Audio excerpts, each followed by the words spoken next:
প্রথম দাবি, প্রধানমন্ত্রী শেখ হাসিনাকে ছাত্র নাগরিক হত্যার দায় নিয়ে জাতির কাছে প্রকাশ্য ক্ষমা চাইতে হবে।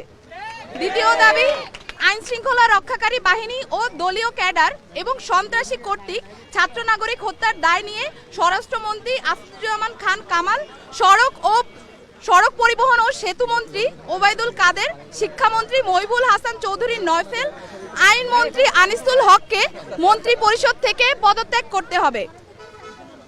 ইন্টারনেট শাটডাউন করে দেশে ডিজিটাল ক্র্যাকডাউন করায় তথ্য প্রতিমন্ত্রী জুনায়েদ আহমেদ পলককে পদত্যাগ করতে হবে। আন্তর্জাতিক মিডিয়ায় শহীদ শিক্ষার্থী এবং আন্দোলনরত শিক্ষার্থীদেরকে ড্রাগ অ্যাডিক্ট বলে কুরুচিপূর্ণ ও মিথ্যা বক্তব্য দিয়ে এবং আন্দোলনকে ভিন্ন খাতে প্রবাহিত করার চেষ্টা করায় তথ্য প্রতিমন্ত্রী মোহাম্মদ এ আরাফাতকে পদত্যাগ করতে হবে।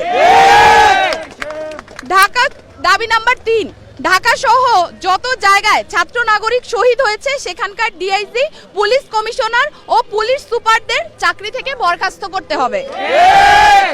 দাবি নাম্বার 4, ঢাকা বিশ্ববিদ্যালয়, জগন্নাথ বিশ্ববিদ্যালয়, জাহাঙ্গীরনগর বিশ্ববিদ্যালয়, রাজশাহী বিশ্ববিদ্যালয় এবং চট্টগ্রাম বিশ্ববিদ্যালয় সহ সারা দেশের প্রত্যেকটি বিশ্ববিদ্যালয়ে যেখানে ক্যাম্পাসে আইন শৃঙ্খলা বাহিনী কর্তৃক শান্তিপূর্ণ আন্দোলনে হামলা হয়েছে প্রত্যেকটি বিশ্ববিদ্যালয়ের ভিসি এবং প্রক্টরকে পদত্যাগ করতে হবে।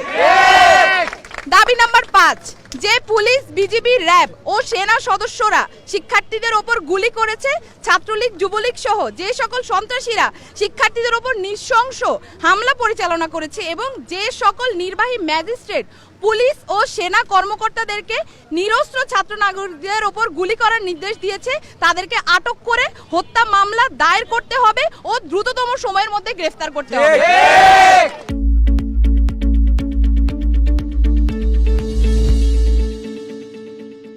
দাবি নাম্বার 6, দেশব্যাপী যে সকল ছাত্র নাগরিক শহীদ ও আহত হয়েছে তাদের পরিবারকে অতি দ্রুত সময়ের মধ্যে যথাযথ ক্ষতিপূরণ প্রদান করতে হবে।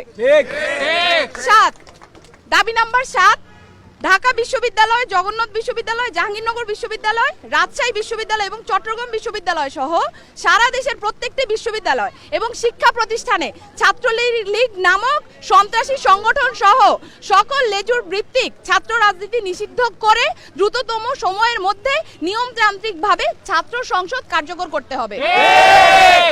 দাবি নাম্বার 8, অবিলম্বে সকল শিক্ষা প্রতিষ্ঠান ও হলগুলো খুলে দিতে হবে।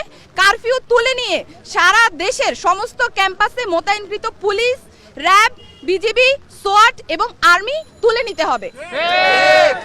দাবি নাম্বার 9, বৈষম্য বিরোধী ছাত্র আন্দোলনের সাথে সম্পৃক্ত শিক্ষার্থীদের একাডেমিক ও প্রশাসনিক কোনো ধরনের হয়রানি করা হবে না, এই মর্মে অঙ্গীকার করতে হবে।